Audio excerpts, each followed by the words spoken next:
Jalebi by.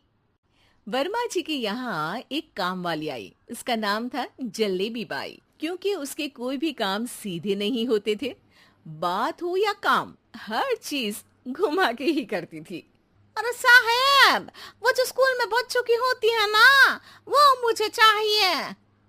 School में बच्चों को क्या क्लासेस क्लासेस क्यों चाहिए तुमको? अरे नहीं साहब, वो होती है ना गर्मी की। गर्मी की छुट्टी? हाँ हाँ, छुट्टी चाहिए 2 दिन की। अरे तो इतना घुमा कर क्यों बोल रही हो? सीधे सीधे बोलो ना। वैसे क्यों चाहिए तुमको छुट्टी? अरे मेरे भाई के जो पापा है ना, उनकी जो पत्नी है ना, उनके भाई के पापा की पत्नी को बुखार आ रहा है। ओहो, ऐसी पहेली मत बुझाओ कि मुझे बुखार आ जाए। अरे सीधे सीधे बोलो ना जलेबी बाई।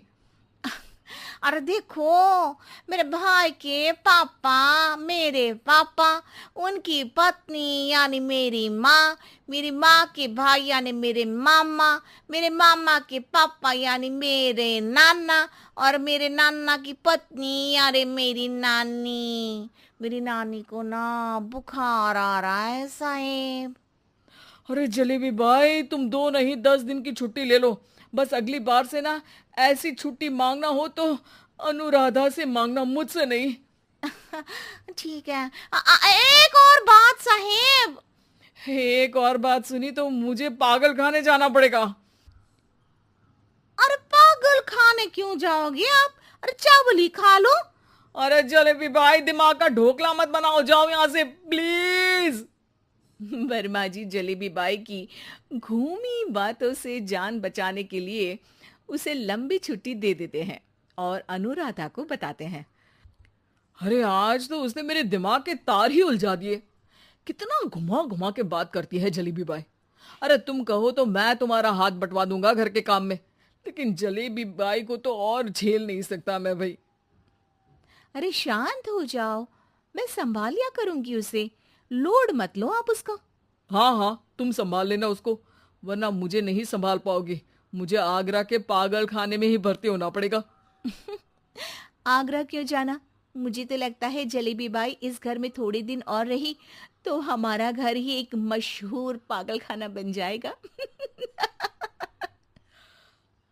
तो दूसरी काम वाली ढूंढ ले क्या? अरे आजकल तो हर काम वाली बाई जलेबी जितनी ही टेढ़ी होती है। निकालेंगे नहीं, सिखा लेंगे उसको हम। लंबी छुट्टी के बाद जलेबी बाई घर आती है। अरे आ गई जलेबी बाई, नानी कैसी है तुम्हारी? और वो जो 2 के पहले आता है और जो 0 के बाद आता है। अब एक, हाँ 1 नंबर है। अच्छा, क्या हुआ था उनको? जो दिल टूटने पर होता है ना, चोट लगने पर होता है, पगार का पैसा कटने पर भी होता है। अरे क्या होता है? बुरा लगता है। अरे जो सर में होता है, पेट में होता है, और जिसे सही करने के लिए ना आदमी को डॉक्टर के पास ही जाना पड़ता है। दर्द? हाँ, दर्द हुआ था उनका हाथ पैर में। अच्छा बस, मेरे दिमाग में दर्द होने लगा तुम्हारी जलेबी जैसी बातें सुनकर। एक काम करो, ऊपर गेहूं की पोटली रखी है, तुम जल्दी से लेकर आओ, आज आटा पिसवाना है। जलेबी बाई भागकर छत पर जाती है और गेहूं की पोटली उठाने की कोशिश करती है, मगर वजन ज्यादा होने की वजह से उससे बोरी उठती नहीं। वो सोचती है कि पोटली जल्दी पहुंचानी है। बस जलेबी बाई के टेढ़े दिमाग में एक टेढ़ी तरकीब आती है। वो पोटली को छत पे घिस कर उसे बालकनी तक ले जाती है और छत से भीतर बरामदे में बोरी फेंक देती है। लो जी लो, हो गया जल्दी जल्दी काम।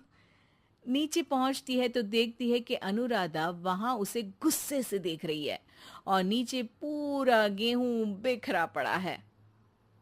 ये क्या किया? अरे पोटली में वजन ज्यादा था, आपने कहा था जल्दी से ले आओ, तो इससे जल्दी कैसे करती मैं बताओ तो। हाँ, अरे अब तो सीधा करो, अब क्या करेंगे इन गेहूं का? सब सत्यानाश कर दिया। अनुराधा सोच लेती है कि अब इस जलेबी को सीधा करना ही पड़ेगा, वरना बहुत परेशानी हो जाएगी। जलेबी बाई फिर भी सुधरती नहीं है। रोज कोई घूमी फिरी बात से वर्मा जी के दिमाग में शॉर्ट सर्किट करती है, तो कभी अनुराधा के काम बिगाड़ती। जैसे कमरे में झाड़ू लगाने का कहने पर कमरों की दीवारों पर झाड़ू टांग के कहती, लगा दी कमरे में झाड़ू। देखते ही देखते ये महीना खत्म हो जाता है। अरे दीदी, पैसे दे दो ना। पैसे तो नहीं है। पैसे नहीं है का मतलब? पैसे तो होते ही है ना घर में। अरे भरोसा नहीं है तो पूरे घर में ढूंढ के बता दे कहाँ पैसे हैं, मिल जाएगी तुम्हें। अबे ढूंढ के लाई मैं। जलेबी जल्दी से अनुराधा का पर्स लेकर आती है। अरे इसमें है ना पैसा। अरे मुझे तो नहीं दिख रहा। अरे दीदी है ना, 2000 का नोट। अरे तो वो तो 2000 रुपए हैं, पैसे तो नहीं है। अरे दीदी दे दो ना, जल्दी घर जाना है, आज मेरी तारीख है। अरे पक्का आज तेरी तारीख है? हाँ दीदी, आज मेरी तारीख है, आज ही तो पगार लेती हूँ ना मैं। देखो आज तो 1 तारीख है, तेरी तारीख तो है नहीं आज। अरे दीदी दे दो ना, घुमा